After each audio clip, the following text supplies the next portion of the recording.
When investigating an alignment of three holy wells with coincident tracks between them on the northern flank of the Polden Ridge in Somerset, I visited the site of the old church at Shapwick. Now like a large lay-by by a small country lane, Northbrook Road, this church was demolished in the 13th century when the present church in the middle of the village was built. It was the site of one of three holy wells and was investigated by Professor Mick Aston of Time Team during his several-year-long Shapwick project, and he found that the spring, not there now, would have emerged behind the east end of the church. There was a Bronze Age hut nearby.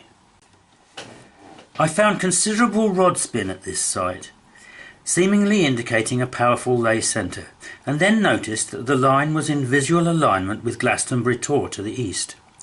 Looking at the map, I found that the alignment also goes through the Chalice Well and the Abbey Barn at Glastonbury.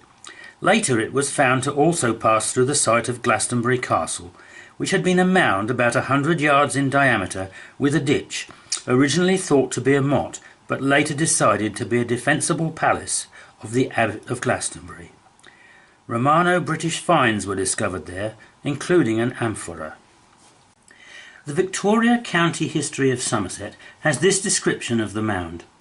A short distance south of Glastonbury Station, in a field to the east of the road between Glastonbury and Street, is a mount and base court fort with some special features.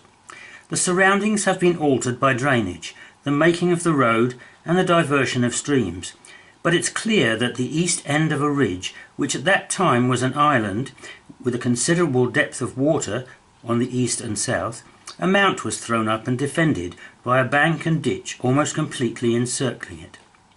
The ditch continues between the mount and the base court, and there is a slight bank on the scarp side of the ditch. It continues between the mount and the base court, and there is a slight bank on the scarp of the ditch on the base court side.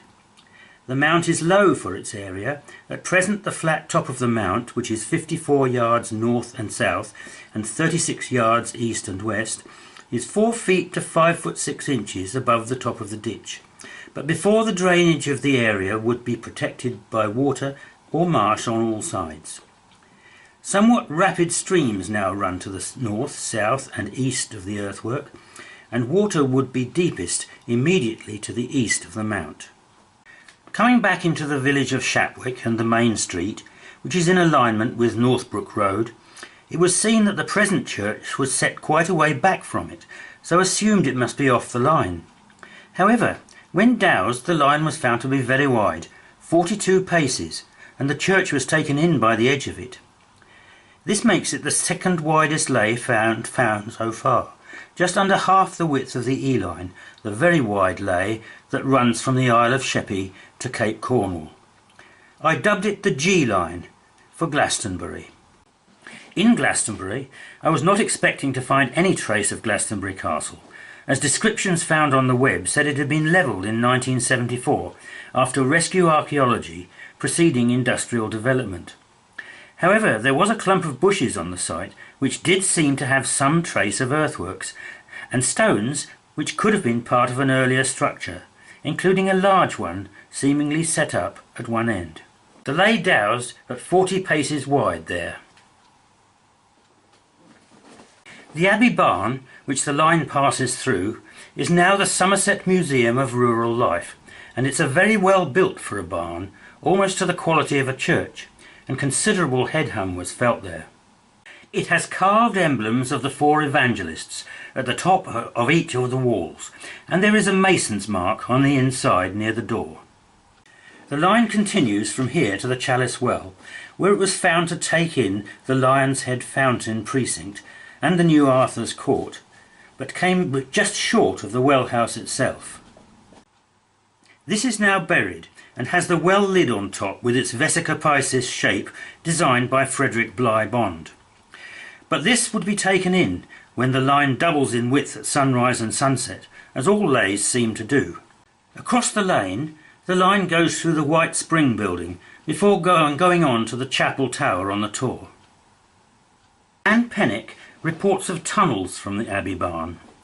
Two new tunnels have recently been uncovered at Glastonbury, both running out from the Abbey Barn, a medieval tithe barn situated between the Abbey and the Tor. A correspondent was present when the tunnels were accidentally discovered. First, a heavy vehicle crashed through the road at the corner of the main entrance to the barn.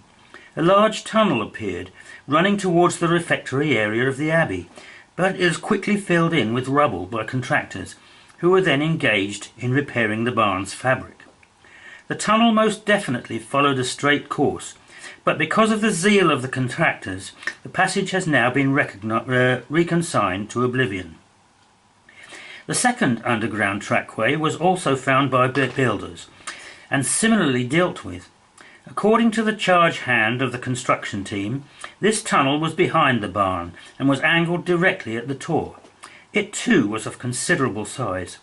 The existence of these tunnels, midway between and leading towards the two most sacred sites of the area, is good evidence of a vast subterranean complex beneath Glastonbury, as befits a place of such ecumenical and mythological complexity.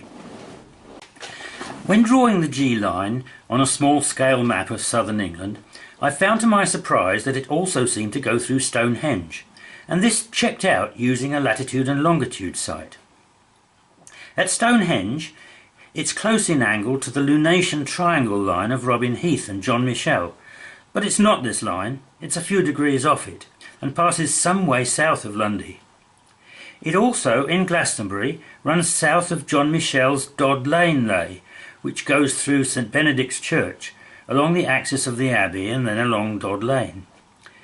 This line also, however, goes to Stonehenge. Alfred Watkins in the Old Straight Track also describes an equinoctial lay through Stonehenge, going through Sutton Veney crossroads, the south edge of Quarley Camp and several tumuli. But this also is not the G-line, although once again close. The G-line itself, on the Salisbury and Plain map, goes through Tytherington Church and an enclosure of barrows known as the Coniger, near Winterbourne Stoke. The church is described thus on the Heytesbury Parish website.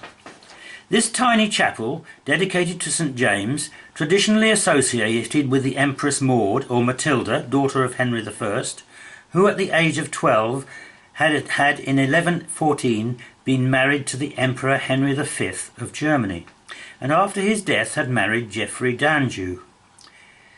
During the period of her connection with Heytesbury, Maud endowed 28 acres of land at Tytherington, common pasture for 10 oxen, 2 cows and 2 horses, together with a manor or dwelling for 2 chaplains to serve this chapel. The chapel dates from the early 12th century and is one of the oldest churches in Wiltshire.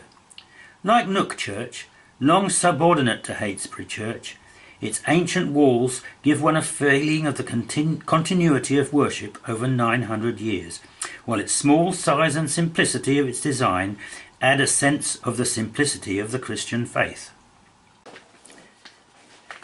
The Coniger is a group of barrows enclosed in a later bank and ditch, which is pentagonal in shape and has been used as a rabbit warren, as the name suggests. It's described on a website, and the picture above is from Google Earth, and it shows a cluster of Bronze Age barrows a mile or so to the west of Stonehenge at Winterbourne Stoke. What's unusual about these barrows is that they are surrounded by a ditch in the shape of an irregular pentagon, something that was dug by the Saxons around the 6th century AD, around 2,000 years after the barrows were put in place. The website says, "One afternoon we were wandering around admiring the wildlife, the nearby river and the pastoral beauty of the sprawling farmland, when I was shown the squat barrows and the well-defined Saxon enclosure. From memory, a section of the ditch had previously been excavated, and it had been found that the ditch and bank dated from the Saxon era, although there was no evidence of habitation or defence of any kind. For some reason, the people of the time had chosen to devote their energies to constructing a curious ditch around some ancient funeral mounds from another culture that had been in place for millennia before the arrival of the Saxons on these shores." But another surprise was yet to come. On plotting the G-line on the Surrey Ordnance Survey maps, it was found that it goes through South Nutfield Church in Surrey, one of the points on the E-line. This was checked with the lay checker site. It was found to be powerful when visited in 1991, as well as being on the Hurtwood line, a lay following a very long straight track across that wood, visited in the 1980s. These are the findings about the church when I visited it with Eileen Roche in 1991. We then went to Christ Church at King's Cross Lane in South Nutfield, the point where the E-line crosses the Hurtwood track line. The church had a clock in the tower, and a notice on the door directed us to a house opposite, where a small girl provided us with the key. Outside, I dowsed for the Hurtwood line and found it. Checking with the compass, these were the results. Outside, the E-line dowsed us 183 paces wide along the pavement opposite the church. There seemed to be a strong pull down a footpath at the side of the church, but this was not investigated. Inside, the church felt very powerful, especially by the altar and at the font. I had a strong head hum by the altar. A notice told us that a Clarissa Woollerton, whose photo was displayed, had had something to do with causing the church to be built in 1888, similar to South Holmwood. In spite of a notice offering church histories, none were to be found. From the aerial photograph on the Bing Multimap website, the church seems to be oriented along the G-line. It's not old, however. It was built in the 19th century. In fact, the whole village only dates from the coming of the railway. The old village and church is Nutfield to the north. The Exploring Surrey's Past website gives this information.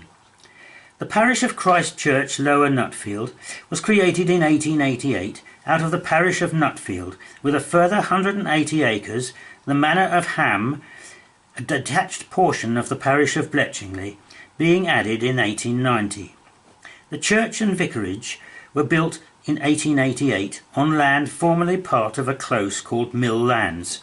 The land was probably given by Sir Henry Edwards, who had purchased the close as part of Hale Farm in 1883, though the grant itself was made by Clarissa Woollerton of Nutfield.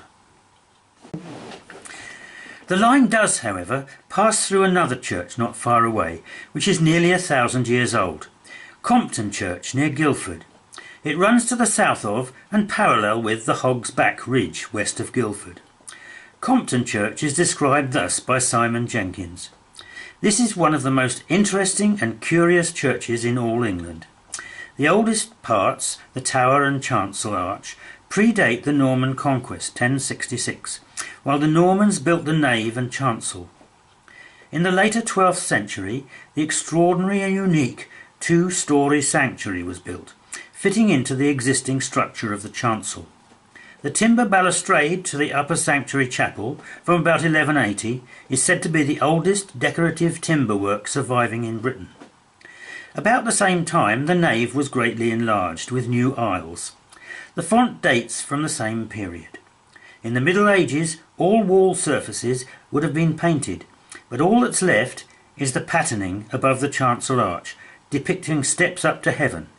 Jacob's ladder, perhaps.